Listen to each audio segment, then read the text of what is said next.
So here we go. Have You Met Miss Jones? So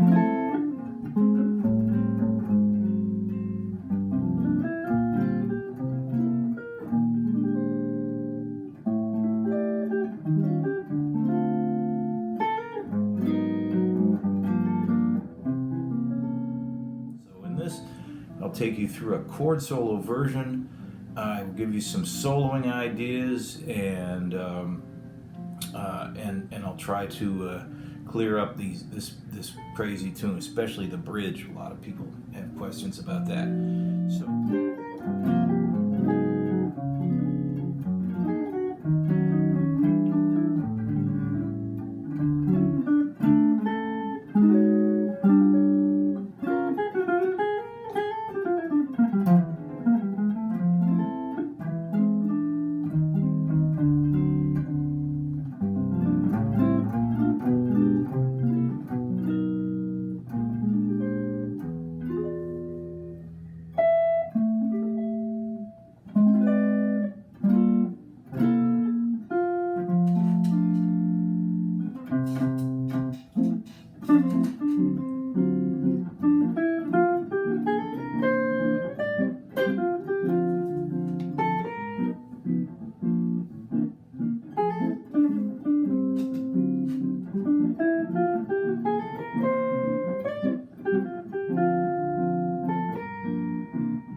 It's so fun to play on. I almost got carried away there.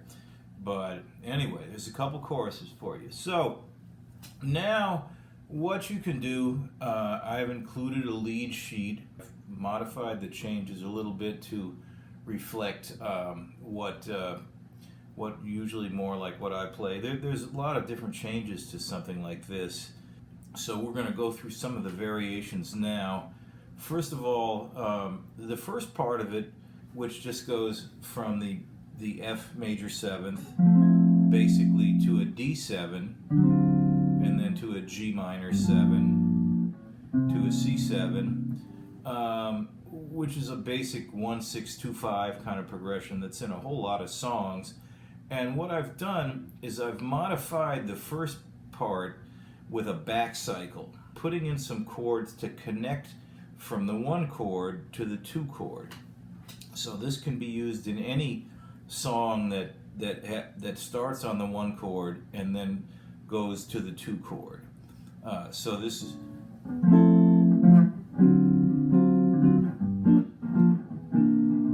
So it's really going from the, and sometimes you'll even see it. The first thing you'll see is a lot of charts. You'll see it go, instead of going F major 7th to D7 to G minor 7 to C7, you'll see it go F major 7 to F sharp diminished 7th.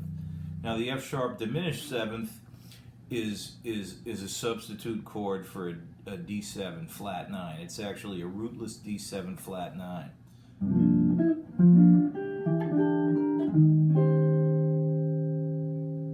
Now E flat 7 goes nice. It can travel up to F major 7. So here I'm using the F major instead of the A minor. And then here's the F.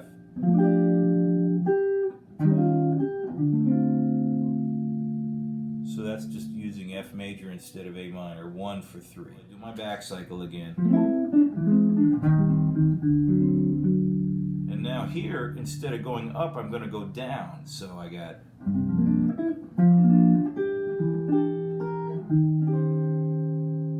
So you can hear that's very effective. It's called contrary motion. When the melody goes up, the chords go down. So this is an example of that. So this is a G minor, and then a B flat triad with an F in the bass, and then an E minor 7 flat 5, and then this is an E flat 13. You might not know this chord, but it's the same as your old regular familiar 13 chord. It's just starting with the root on the 5th string. So here it is again.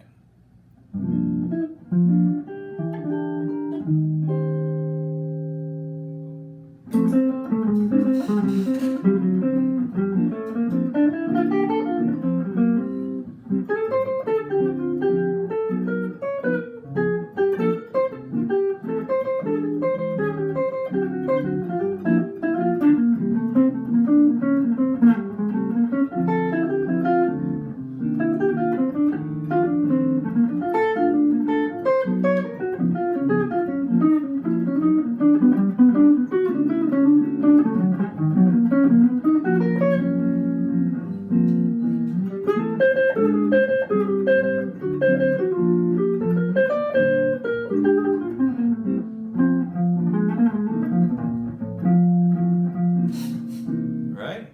So here again, I'm going to go, I'm going to do like a little arpeggio, and I'm going to go sequentially again. So.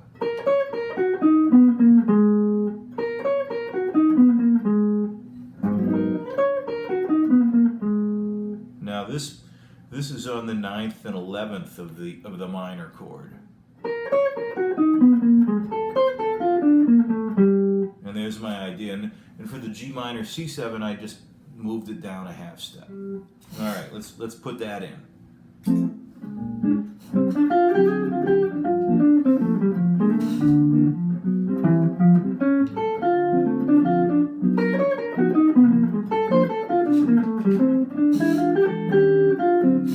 Right?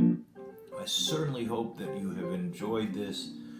Please feel free to email me or email Mike's Masterclasses with any questions, comments, anything else you'd like me to cover. I'll be happy to oblige you. I wish you fantastic, nice, fun times playing on this song, and I'm looking forward to seeing you next time. Thanks a lot.